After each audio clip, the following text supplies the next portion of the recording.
Well, we're back after a wild week in Pocono last week, and we'll talk about that in a moment. As always, I'm Clack, and with me is, of course, Phil. How are you doing tonight? I'm good, man. It's been a couple weeks. Hadn't been on. Had a lot of It stuff has going on. been. We're finally catching up, man. We missed a few. We missed the end of the SRX series with Andretti winning the championship and Chase Elliott winning the last race of the year. And then we had Chase Elliott win like two or he's won a total of four Cup Series. Atlanta, and then one last week. I don't know if you really, credit to him for not really taking credit for the win. Well, I mean, he pretty much said Denny Hamlin crossed the finish line first. I think that was a botched job by NASCAR by rule. Right.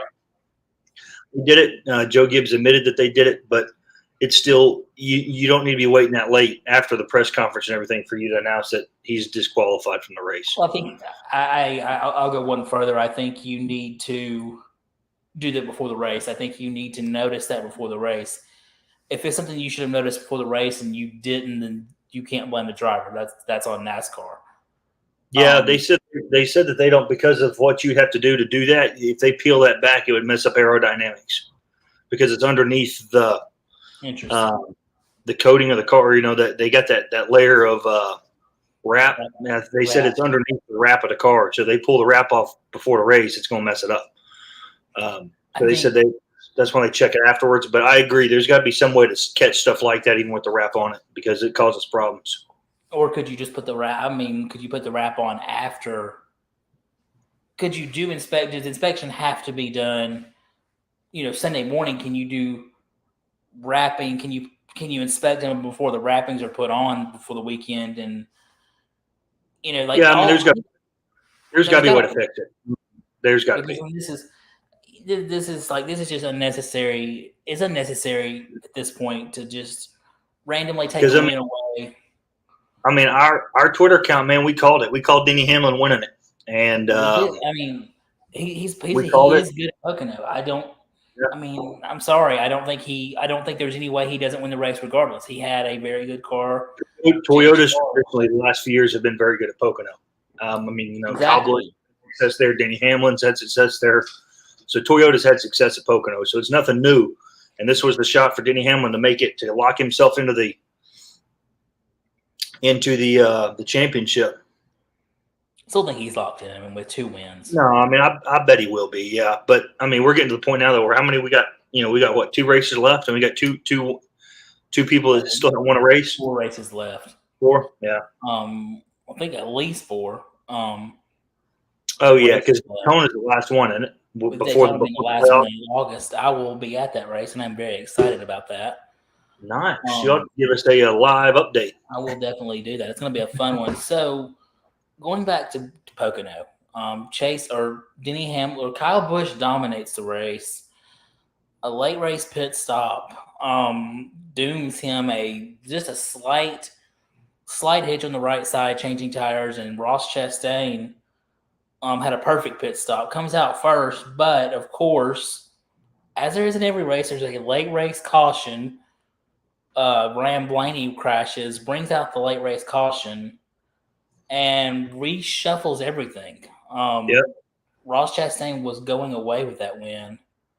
Then a late race caution comes out, and then it gets interesting because if you follow NASCAR at all, you know that Ross Chastain and Denny Hamlin do not like each other at all. No, they don't. No.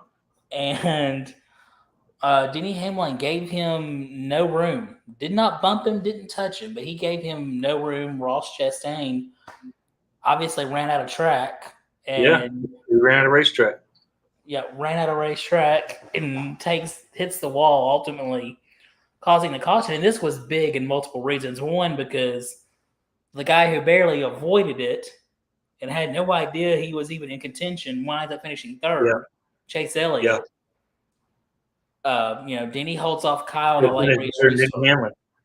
Do what? He still finished better than Denny Hamlin. Still finishes better than Denny Hamlin. Did not see that coming. Denny Hamlin finished second to last. Second to last, and Kyle Busch is credited with last.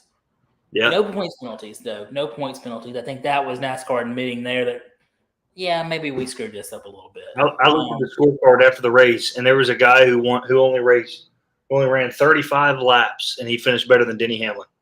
Yep. That's just wild. That shouldn't happen at all.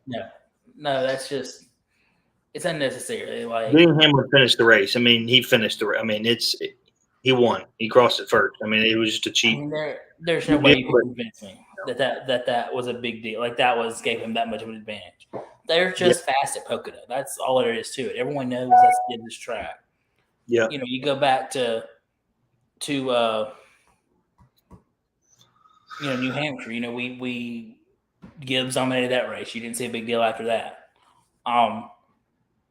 So interestingly enough, now Chase Elliott has 4 wins. Denny Hamlin has 2. You know, vice versa. If that result stood, they're tied. You know, when we start the playoffs, they're tied. You know, that was huge.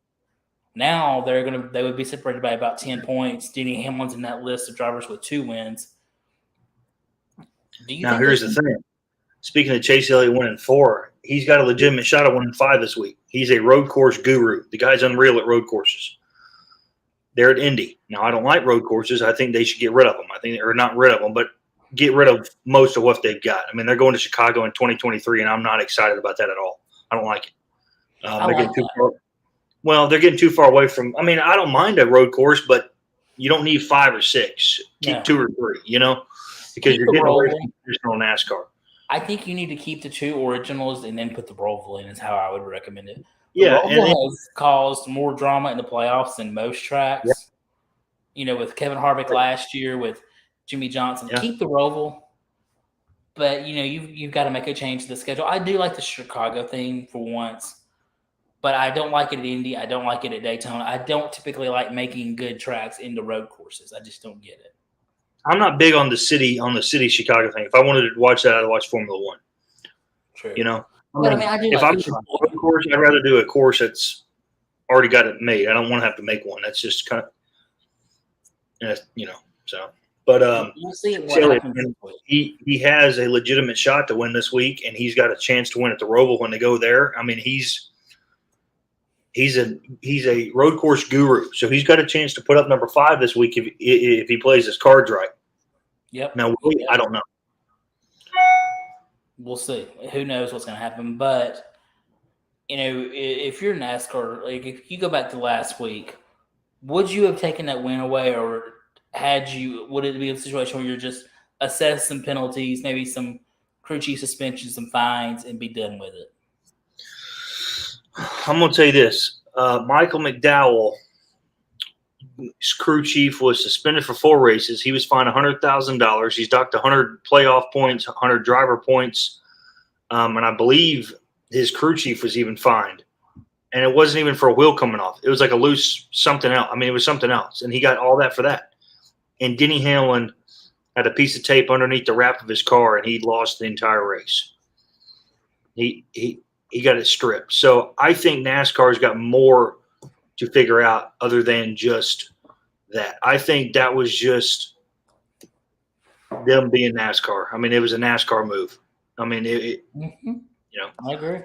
And I don't agree with it. I mean, if it's, you know, I'm the kind of guy where I don't necessarily agree with it, but if it's in the rule book, and it's in the rule book, you know. I mean, I hate it. I think it's a stupid rule. You know, but if you don't like that, then change the rule, you know. But, I don't think they should have enforced it that late into, you know, that late. I think once you get to the point where the driver's already done the post-race press conference and he's out the door on his holler on the way home, you just let it go. I mean, seriously. And Chase Elliott came out and even said it. He, you know, give him credit. He said he didn't feel like he really won it, that Denny Hamlin crossed the finish line first. He can keep the trophy. He's not there for the trophy. He's, you know, so kudos to Chase for that. I mean, because he could have totally just took a lot of credit for it, you know. Didn't really even post it on his social media that he won, you know, that he was a winner. You gotta give Chase credit for that. I mean, you gotta give props to him for not being an a-hole, you know, like that. I mean, he knows he didn't earn the win. I mean, you know, you shouldn't celebrate. Like NASCAR's the only sport that literally will change who won an event. Like, come on. I mean, I'm okay. I'm okay just with like vacating the win. I can get vacating a win. Okay, vacate the win. Who cares? Don't give it to somebody else that didn't earn it. Yeah. I mean, it's just like in college football. If you have a win vacated, the other team doesn't get the win. No, you in the record books you were the winner, but there's an asterisk beside it. Right. And that's how it should be here. You know, I mean, and in the rule books, it says, the 2005 national champion in 2004 is USC Trojans. They've got an asterisk beside it. Because their wins were vacated. So, and obviously, as I say this, I have Bob Parker's tweet automatically come to my phone here, and here we go. We're playing this stupid tech game again. We have all AJ Allmendinger and Justin Haley failing inspections tonight, meaning their car chiefs are ejected. Like, everything was good to keep their qualifying spot, but come on, like, why are we so? If you're gonna be okay, I don't care that you're that particular. I don't care. Yeah, here's my question on that. Didn't Denny Hamlin fail pre-race inspection twice? Yes, but so how did he get the pole? Because I'm not saying that I don't think he should have. I think he should have, but it's like every time I've ever heard somebody fail post-race inspection, they're at the back. No, so if you got different rules for what you find, you got to be able to be lenient everywhere. Well, I mean, it's not, to me, it's just at least explain, like, that you literally have, I've literally seen multiple NASCAR drivers talk about they don't know the rules. Nobody knows the rules. Like, and there was a tweet from Bob Parker's earlier in the week that was talking about, like, new rules for the Indy race this weekend, and there was a line in there that said that basically such and such penalty will be at NASCAR's discretion. Like, can we have some consistency in what the heck is what nobody knows? What's happening is NASCAR is giving themselves the ability to take the ball and go home when they want. They don't like it. Okay, no, we're going to call that a penalty. We're going to throw a caution. They don't. The problem with NASCAR is I don't believe, and I haven't read it, I don't know, but I don't think they really have an advisory board that people vote, hey, this is it. I think it's just like the 2 or 3 CEO, CFO, president that says we're doing this. Every big company that I know has a CFO, COO, all that, plus they got a board. Yep. And those people have to answer to the board. But right now, nobody's answering to anybody. There's not anybody. There's not that I know of. As I said, I haven't read up on it, but I don't believe there's a board or a committee to hold them accountable. That's the problem with NASCAR, because they are going too far away. They're hiring younger people to run the sport, which is fine. Don't get me wrong. But when you got a committee made up of people who care about the sport, you're not going to end up getting people who are taking the sport in the wrong direction, because right now they are totally going the wrong direction with rules, with the single lug nut issue, the penalties they're enforcing, all the different tracks and stuff. They're going the wrong direction, and it's causing problems, and fans are not happy, and fans are not going to show it. NASCAR was a fan sport, but they're not showing it. I mean, NASCAR is now an entertainment industry. Yeah, and it's like all these rules, like, come on, like, we're not. That's where SRX got it right. I agree. SRX was not a very fun series, but at least you don't have these bogus penalties. And they explain everything to you. Right. Before the year, they say these are the rules, and that's it. They don't budge from it. I would give anything. I mean, I think NASCAR in itself does a great job with marketing and stuff like that. I think. Oh, they're an entertainment industry. They are a marketing agent's dream. They're very good at everything, but and another thing is like NASCAR. It's like you don't give someone. You don't It's like you don't throw out a whole new car, a whole new set of rules, and expects everyone to follow them by the book on the first year. Like, I mean, this is a new car. Like, come on, what are you expecting? They should have done this like they did when they brought in the car tomorrow. Back in like 2007, 2008, they raced the car of tomorrow on restrictor plate races in some short tracks, as well as the old gen car. That's what they should have done with this last year. They should have brought it in for a few races for Bristol, New Hampshire, one road course race, maybe one restrictor plate race. Hit one of each, see how it acts on there. Okay, this is what we need to go tweak. But you throwing it out there day one and saying this is what we're going to do, yeah, I agree with you 100%. It's just ridiculous at this point. Like consistency, like be consistent with what you're going to do. They need to hire Tony Stewart. That was my next thing. Is like hire Tony Stewart to be who runs NASCAR. You won't see penalties every week. Now I'm going to say this. I think, because I was thinking about this earlier. I think, and I don't necessarily like him as an announcer, but I think they need to hire Tony Stewart, Dale Jr., and Darrell Waltrip as an advisory committee. That's what they need to do for NASCAR, because they may not all agree. They may not all be, the most, what am I looking for? Eloquent, but they care about the sport of NASCAR. Right. And that's what you need, is you need somebody who cares about NASCAR to advise you on what you're doing. That's what they need. They need somebody made up of a few drivers or a few ex-drivers, or even they need like an NFL PA. I think they have a driver's thing, but I don't think they really listen to them at all. Well, I think they do. And I think there's some guys that are like kind of the voice of the drivers, like your Brad Keselowski's and stuff. They were talking about this. I don't want him to be the voice of the drivers. I want like Kevin Harvick, and I want like Kyle Busch and Denny Hamlin, Chase Elliott, the ones who want to race the old school way, to be the voice of the drivers. Maybe Brad Keselowski there, but don't let him be the speaker.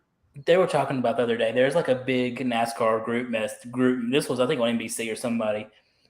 This may have been Denny. I know I heard it on a NASCAR page somewhere. Maybe in Denny talking about it on one of his spaces or something, Twitter spaces. Like there was like a big NASCAR group me message where they discuss all these kind of things. And I think there's certain drivers that kind of speak for the rest and go to NASCAR. But I mean, what driver is going to have the balls to stand up to NASCAR? I mean, be like, look, you're screwing everything up. Get it together. Like, who's going to have the balls to do it? When Tony Stewart left, that left NASCAR, because Tony Stewart would publicly do it about Goodyear tires and everything else after the race, and I loved it.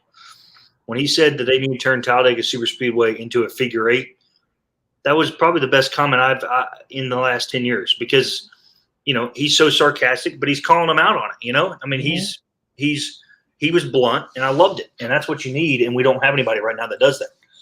Nobody. I don't know. Like, I don't get why nobody will stand up to the governing body of NASCAR. I'm like, look, this is not it. Like, at least explain to us. I mean, you look at the NFL, look at NBA. When every penalty in the NFL is the same every time. Pass interference is always 15 yards. Holding is 10 yards. Personal fouls are 15 yards. We at least know what penalties are. But in NASCAR, we literally just make it up as we go. Like, why? Right. And like, does anybody? Because they don't even know what they're doing. They don't even know. Like, there's been literally many times drivers are asking their crew chiefs, asking everybody, like, what do we do in this case? What do we do in this case? Like, and I'm making an assumption here, but the former CEOs and all that of NASCAR actually raced in NASCAR. Bill France was a race car driver. Who's the guy? The guy with the black hair, the beard. He may not have been a driver, but he's been involved. He's the one that announced Dale Earnhardt's death. Mike Helton. Helton. He's around. He knows NASCAR. These guys, they got up there now, know nothing about it. They came in not knowing. They came in from like another business agency. You need somebody who knows NASCAR, and that's the problem. Is you got these pretty boys up there sitting in the office up there in Daytona who are calling shots. They're saying, hey, let's go get this younger group of fans. Let's go cater towards these guys, and it's screwing them up, because you can't do that with a sport like NASCAR, or you'll ruin the sport. And that's what's happening. What is your point in all this? Like, we're making this like it's a, like, what it's are like you hiring somebody who sold beauty supplies and knew nothing about hardware. Right. That's exactly right. You know nothing about what you're trying to do, and it's screwing it up. I agree. But we're making this into something that it's not. Like, NASCAR is not like the NASCAR is making like the inspections and stuff are the most important part of NASCAR. No, like when do we get, like, you never used to, until about 2000 and I would say like 13 or 14, we never saw anyone talk about inspections ever. Yeah, and when the new point system come out, it's when this all changed. Yeah. And that's what, I like the new point system, don't get me wrong, because it's a lot easier to understand than what it was previously. Because previously, you won a race and you got like a random number of points. It was stupid how they did it all. But I do agree with you. And it's just one of those things that they're going to have to take a hard look at, because they can't keep doing it this way, or they're going to bomb it. And they're already starting to do that now, because people are not happy, especially about the last race with Denny Hamlin, because there was not much explanation there, and the explanation that was given was a bunch of bull crap, and it wasn't necessarily very well given. It wasn't very well put out there. It was just last second, hey, we're going to walk in here, announce he's not the winner, and then leave. Yep. And then did you see the explanation? Yeah, after I read it, I understood it, because okay, but you go in there and you leave that for 24 hours without an explanation on it, you're gonna have a lot of people mad the next day, and that's what's causing a lot of the problems. And if I'm Denny Hamlin, I'm pissed off. I'm wrecking every daggum one of them out there. I'm doing what I got to do to win a race. Yep.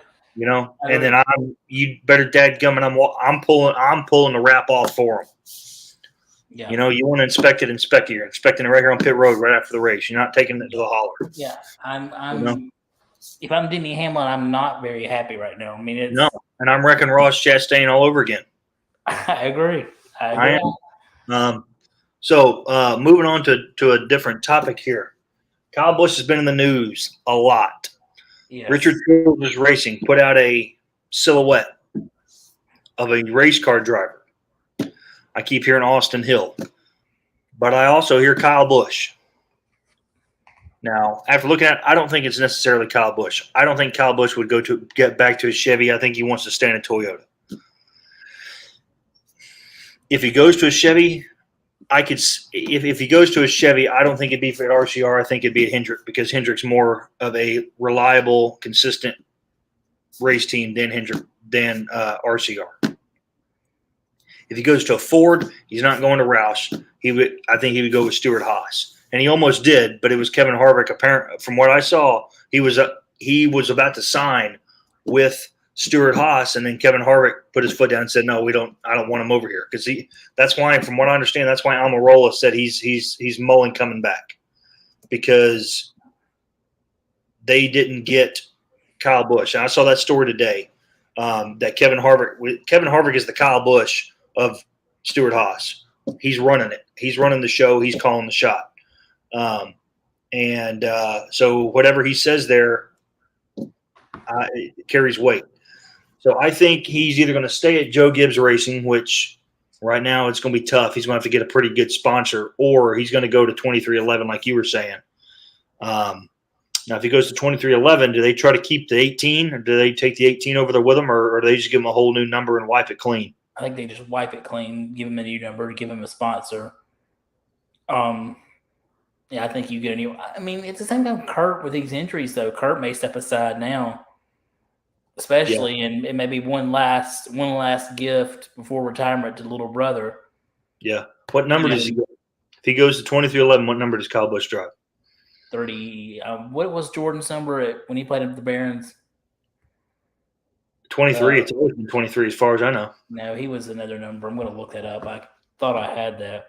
And I just realized, so Michael Jordan's number was 23 at the Chicago Bulls, and it was 45 when he returned back to the Chicago Bulls, if I'm not mistaken. The two numbers for 2311, yes. 23 and 45. Right. Yeah, he was number 45 at the Barons? At the Barons as well. Okay, so that's where the 23 and the 45 came from. Yes. I think Kyle Busch would want to stay in the 18 car, and if it's me, I don't necessarily buy the fact that M&M's has left Kyle Busch, because he's done a lot for him. He's made appearances for him. He's done a lot. He's promoted him all the time. I think they're wanting to leave Joe Gibbs Racing. I don't necessarily think they like all the stuff going on at Joe Gibbs. So if Kyle Busch jumps ship to 23-11, you might see M&M's come back. M&M, the Mars company, come back to the table. Interesting. That's my opinion. I mean, I also would not be surprised if they bought out the 51 number, because that's his truck number, or the 54. Or buy Joe Gibbs's 96. True. Who owns the 81? I don't know. I know in Xfinity Series it's Rick Hendrick, but I don't know about Cup. I would think flip it over and take the 81. I mean, I feel like, but at the same time, I think Joe Gibbs would let it go for Kyle Busch. I think he respects Kyle Busch enough that if Busch wanted to keep 18, he would let it go, because it is a funnel team. I mean, Richard Petty, Petty, whatever it is. Like, if he respects Kyle Busch, I would think he would have a deal done at this point. I mean, I don't necessarily think it's Joe Gibbs. I think it's one of his sons or one of the sponsors who M&M's has already said they're not coming back. So I think it's his son. I don't think one of his sons or his son necessarily likes Kyle Busch. I think Joe Gibbs is not necessarily – I mean, he's calling the shots, but I think his son – I mean, it's like Jerry Jones and the Cowboys. His son's like the COO, Yeah. Joe Gibbs' son's like the COO. He's the operating officer. All operations, it's his. So I don't necessarily know if I think Kyle Busch likes Joe Gibbs. I don't know if he necessarily likes the situation that Joe Gibbs racing right now. But I'm going to tell you, man, Ty Gibbs he had a good dress rehearsal last week, and he's going to have another one this week. If he does another one, man, that's going to be because Ty Gibbs, who's his dad? You mean his granddad? His granddad and his dad. His dad is JD, the COO of Joe Gibbs Racing. Coy Gibbs, yeah. Yeah. So his dad is the COO of Joe Gibbs Racing, and his granddad is that. Who's the one that deals with personnel issues? His dad. So I would not be shocked if you try to see them, if Ty Gibbs puts on a good show this week, that you see them try to tell Kyle Busch to they may be needing to look for another ride next year.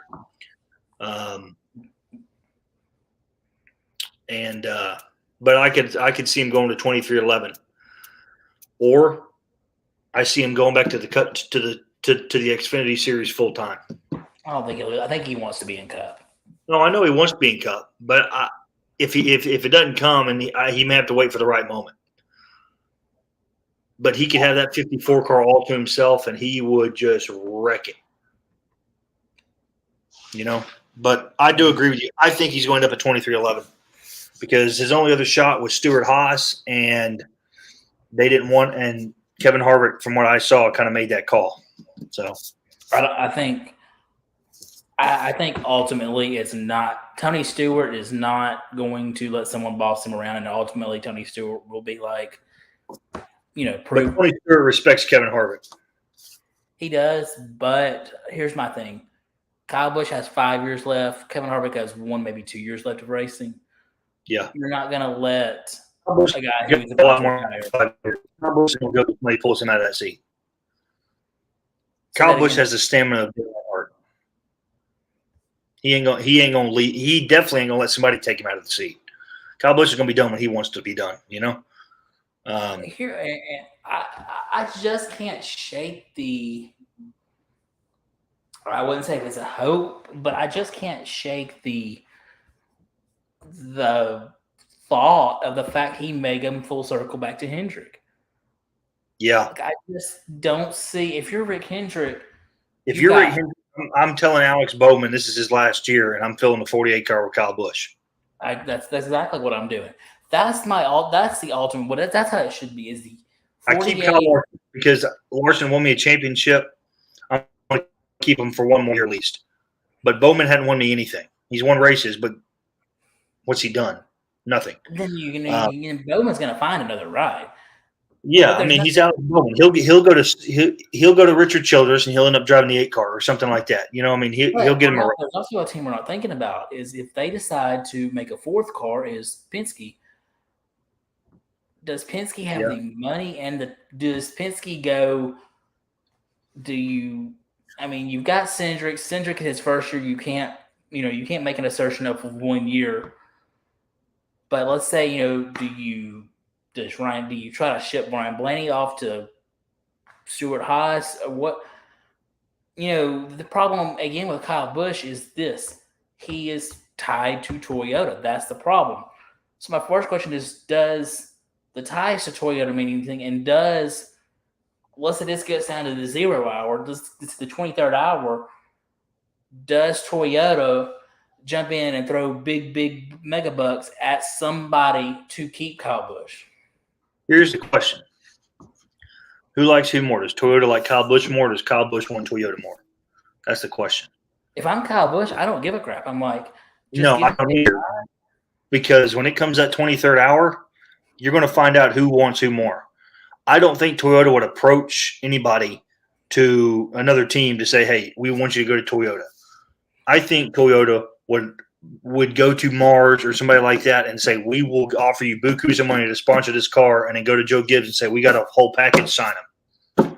I think you could see something like that where if Toyota really wants Kyle Busch, they'll go out, they'll find a sponsor themselves, and they will say, we've got the package. All you got to do is put him in the car, and they'll offer money. But I also have that same hunch as you of seeing Kyle Busch go to somebody like Richard Childress race. Hendrick Motorsport. I just have a sneaking. And because who's the COO at Hendricks? Jeff Gordon. Jeff Gordon on the track may not have always liked Kyle Busch, but he's always said he was a hell of a race car driver. Well, I mean, you've also got like Jeff Gordon, Chad Canals, who are high up in there. Kyle Busch fits along exactly what they need. You can't. Here's my thing.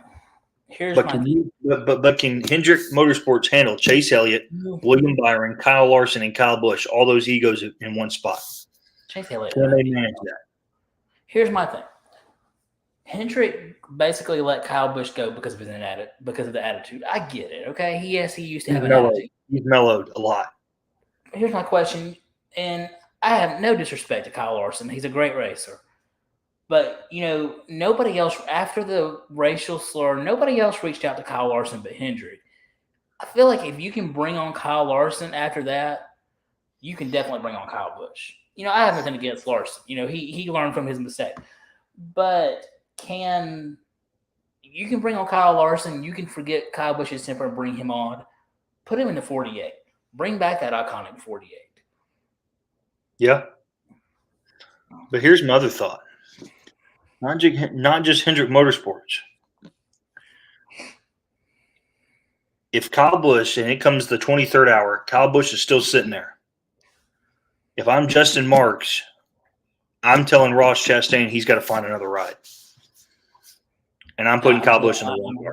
I'm building a 3rd car. I'm not. I think Ross is a future champion. Well, I don't think you can let him he go. may have a future, but if he keeps giving you problems.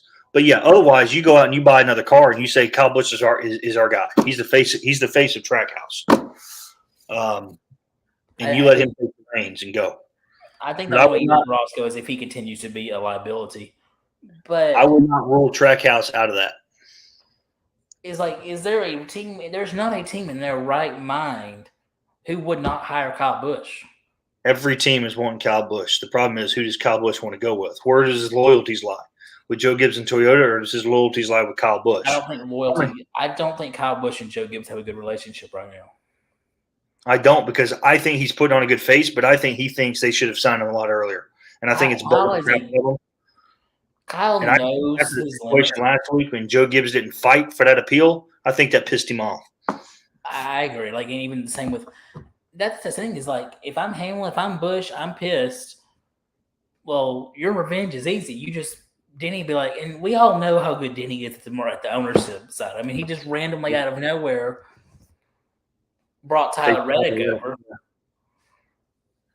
I think what a team. Bubba has had top 10s the last few weeks. Let's say he gets hot. Bubba, Kyle Busch, Tyler Reddick. Or does Bubba go fill the A car? No, I don't think so. I think Bubba stays in the 23. Regardless if he finishes good or not, he brings the marketing. But imagine that team in terms of marketing, the merchandise that team would sell with Bubba, Kyle Busch, Tyler Reddick. And Kurt Busch for a year. He'd probably have Kurt Busch for a year. That's a dream team. You got the Busch brothers and Bubba Wallace. I mean, you couldn't ask for anything really better. So not from a marketing standpoint, and that's what NASCAR is, a marketing firm. But there's a lot that's going to be happening this week. We're going to have to keep our ears peeled because I feel like if something happens, it's going to happen before the playoffs. It's got to, because it's going to get down to crunch time where you're not going to have time to do that. So, but I know they're about to start the Truck Series playoffs tonight. I know you're anxious to watch that. I know we just got news about AJ Allmendinger and all that stuff, so that's going to be interesting to see what happens there. But yeah, I think it's 10 minutes till dropping a flag. Yep. With that, really quick, let me get your pick for Sunday. Yeah. Hell, I'm going Kyle Busch. Screw it. Really? Yeah, I'll do Kyle Busch. Say what? When I want to go Chase Briscoe, but I'm gonna go Ryan Blaney. It's not a bad pick. That's not a bad pick at all. I mean, Penske owns Indy. I think Blaney. We'll get into this next week, but I'm going to throw a hot take out there for you. What? Ryan Blaney should be on the hot seat. Say what? Ryan Blaney should be on the hot seat, a very hot seat. Yeah, he hadn't done a lot this year. And, I mean, Logano's got 2 wins. Logano has a championship, so he's safe. Cindric, this is his first full-time year. And he has a Daytona 500. That guy. I'll tell you who the biggest loser of NASCAR is Brad Keselowski. Huge fall. He went to Roush and bombed. Yes. And it was probably the worst. It's on the verge. It was on the verge of ruining his career till the last couple of weeks when he started kind of getting figured out a little bit. But I mean, it was a bad move. Yep. All right. Well, I hope we get some Kyle Busch news soon. I do too, man. It'd be nice to see it. And I guarantee you that when we do, we'll be the first ones to let you guys know. Yeah, we'll get on it quick. All right, guys. We'll see y'all next week. Y'all have a good weekend. Appreciate it. Y'all have a good one.